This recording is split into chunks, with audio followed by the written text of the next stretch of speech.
Donc le LDI que vous voyez ici, il est dans une configuration à la fois positionné sur un trépied, mais il peut être porté plutôt par l'homme, sachant qu'il fait moins de 6 kg. D'accord ?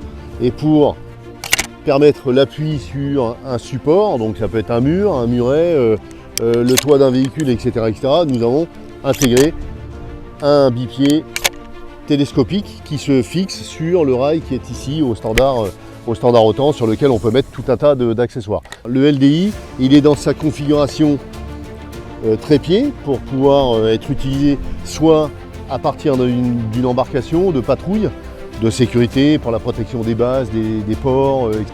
Il peut être positionné sur un pick-up, sur un positionnement terrestre, sur un checkpoint par exemple, pour contrôler les accès et le périmètre d'une installation sensible. Il va permettre de prendre et d'engager une menace potentielle au-delà de 100 mètres jusqu'à 500 mètres plein jour et jusqu'à 2 km de nuit.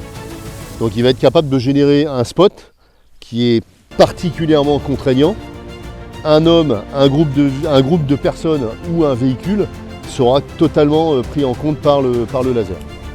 Donc ils seront éblouis, ça va générer un effet de stress, ça va perturber leurs décisions, leurs intentions, et ça va nous permettre, ou permettre aux opérateurs, de discriminer entre une réelle menace ou une non-menace. Alors il équipe un certain nombre de forces armées, de forces des ministères de l'Intérieur et des ministères des Armées, ainsi que des grandes compagnies privées de sécurité, oil and gas, et puis industrie dite stratégique ou sensible.